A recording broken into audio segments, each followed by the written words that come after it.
నమస్తే, welcome to ANR news updates. నేతన్నలకు రుణమాఫీ, సీఎం రేవంత్ రెడ్డి సంచలన ప్రకటన. సంచలన నిర్ణయాలతో పాలనలో తనదైన మార్పు చూపించిన సీఎం రేవంత్ రెడ్డి మరొక కీలక నిర్ణయం తీసుకున్నారు. మొన్నటి వరకు రైతులకు 2 లక్షల మేర రుణమాఫీ చేసిన సీఎం రేవంత్ రెడ్డి సర్కార్ ఇప్పుడు నేతన్నలకు కూడా రుణమాఫీ చేయాలని నిర్ణయించింది. ఈ మేరకు సీఎం రేవంత్ రెడ్డి కీలక ఆదేశాలు ఇచ్చారు.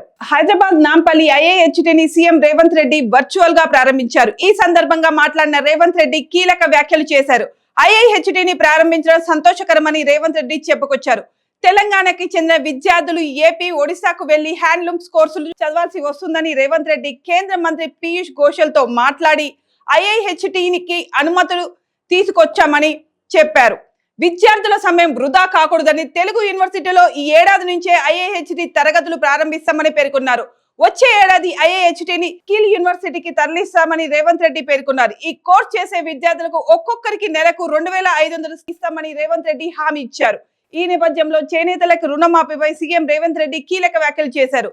చేనేత వృత్తిపై ఆధారపడిన కుటుంబాలకు కాంగ్రెస్ సర్కారు అండగా ఉంటుందని హామీ ఇచ్చారు రేవంత్ రెడ్డి. ఈ క్రమంలో నేతన్నలకు కూడా రుణమాఫీ ఇస్తామని పేర్కొన్న సీఎం రేవంత్ రెడ్డి రుణమాఫీకి ఇప్పుడే ఆదేశాలు ఇస్తున్నామని ప్రకటించారు.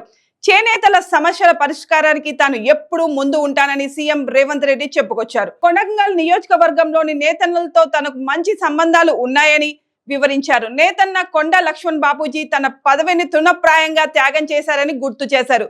అలాంటి గొప్ప వ్యక్తి పేరును ఐఐహెచ్టికి పెట్టాలని అధికారులకు సీఎం రేవంత్ రెడ్డి ఆదేశాలు జారీ చేశారు. ఇదిలా ఉంటే చేనేతలకు రుణమాఫీ ఆదేశంపై పూర్తి క్లారిటీ రావాల్సి ఉంది.